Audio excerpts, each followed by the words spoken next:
Tal cual, tal cual. No, Bueno, totalmente. es verdad, hoy lo protegimos. Bueno, a ver, todo el tema de Chano, del el episodio con Chano, donde termina interviniendo la policía, pone un poco en discusión también la ley de salud mental. Es decir, qué hacer con alguien con un enfermo psiquiátrico, cuáles son las medidas, si alguien está en peligro o necesita ser internado. La mamá de Chano lo que dijo es que con la ley de salud mental ella había intentado internarlo 2 días antes, pero ante la negativa del propio Chano no se lo pudo internar.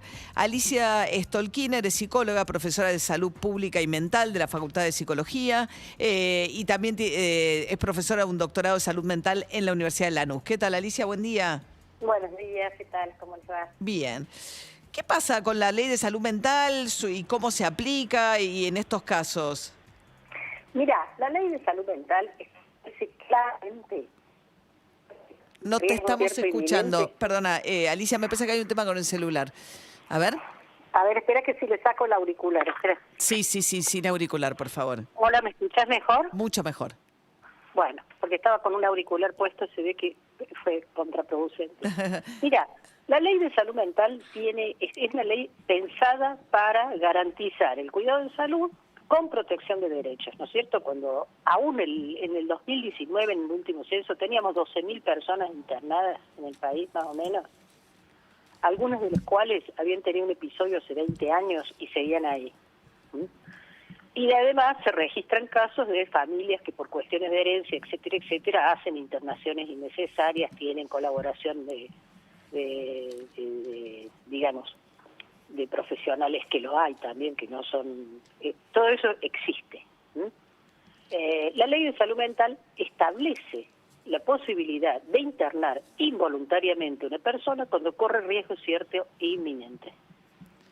Ah, se puede, o sea, cuando corre riesgo inminente... Totalmente, y ni siquiera necesita la orden judicial, es por el diagnóstico de un equipo interdisciplinario. Ajá. ¿No? Lo que dice que la mamá... tiene que tener por lo menos un psiquiatra o un psicólogo, Ok. que a su vez lo notifica el juez, ¿no? Para llegar a esto, la ley de salud mental, y antes de que se cambiara el Código Civil, que tuvo una modificación importante alrededor de la cuestión de discapacidad, dicho sea de paso, ¿no es cierto? La ley de salud mental hizo una modificatoria del Código Civil por el cual modificó la cuestión de peligrosidad que venía del siglo XIX por la de riesgo cierto e inminente.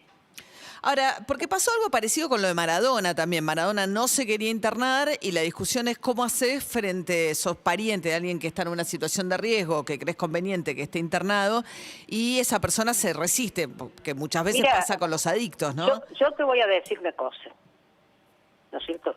Esto solo pasa en el campo de la salud mental, porque se supone que una persona, en uso de sus propias atribuciones, puede tomar una decisión respecto de su cuidado de la salud, como si yo voy hoy a un hospital con una apendicitis y me dicen que me van a operar y yo les digo que tengo una religión que me prohíbe la operación, firmo los papeles, responsabilizo al hospital y me voy. Ha pasado... A mi casa si quiero. Claro, ha pasado y una persona incluso con diabetes, déjame que te lo Sí. diga, una persona con una diabetes descompensada que no sigue el tratamiento, no está desautorizada a manejar y puede matar a alguien. ¿No? Ahora, hecha esta salvedad, yo vuelvo a la diferencia entre peligrosidad y riesgo cierto inminente. Peligrosos podemos ser todos. Entonces antes una persona la internaban, como está en un libro fundante, que es el de Emiliano Galen, de Psicoanálisis y Salud Mental.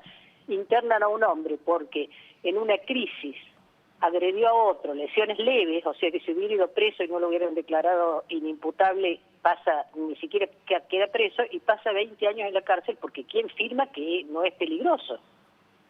¿No?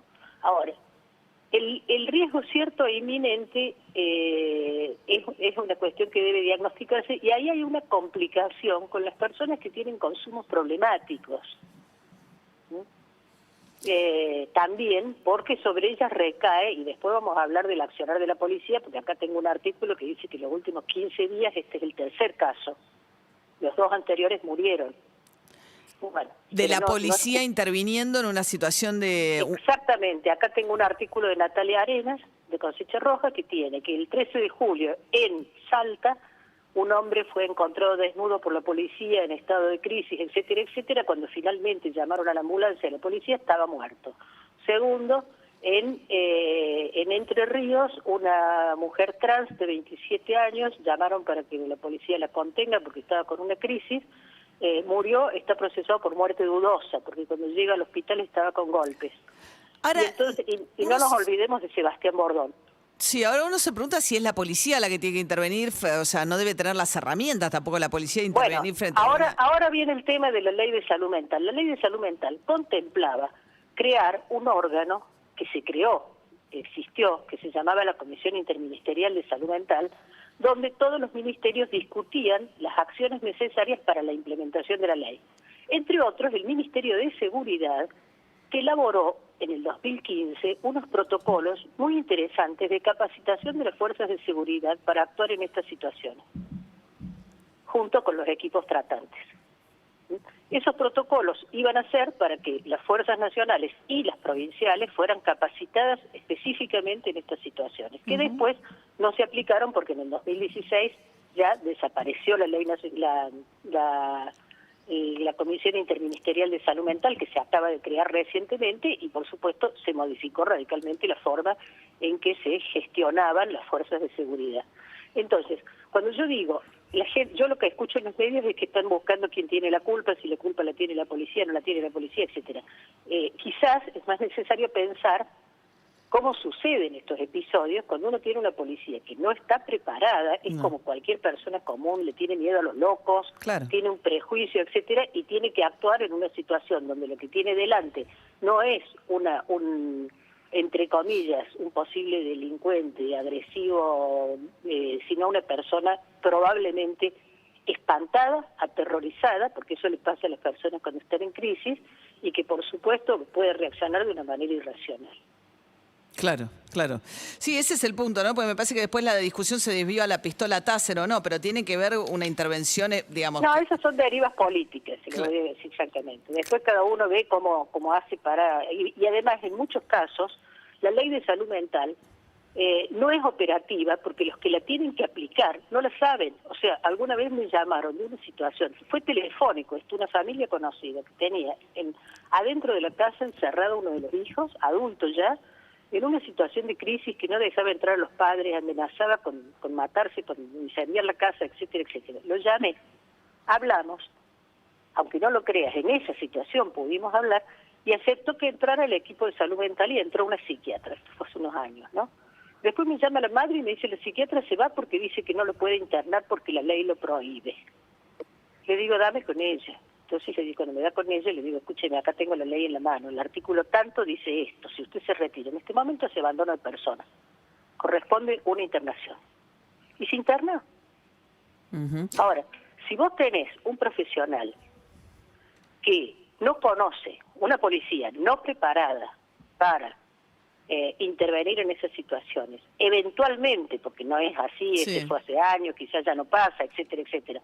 Un profesional que no conoce los marcos jurídicos. Le pasó a la mamá de Chano, que le dijeron antes de ayer, el viernes lo quiso internar y no pudieron. Bueno, ahí viene el problema de las personas con consumos problemáticos, y también de las personas que en una de esas, el viernes, la madre, que lo conocía y sabía que la situación ya estaba muy complicada, pidió la internación. Él no la quiso, y todavía no hubo un error diagnóstico en términos del riesgo cierto e inminente. Puede ser. Claro, bien. ¿Entiendes? Alicia Stolkiner, psicóloga, titular de Salud Pública y Salud Mental en la Facultad de Psicología de la UBA. Muchas gracias, buen día. No, muchas gracias a ustedes. Hasta luego, hasta luego. Bueno, acaban de pasar los Pumas a la semifinal, ¿no, Guido? No lo tenemos a Guido, lo perdí. Se fue, Guido. Se fue, Te lo Guido. cuento yo. No, ¿qué? No, partidazos jugaron, los pibes. Impresionante. ¿Sí? Impresionante. Y aparte le ganaron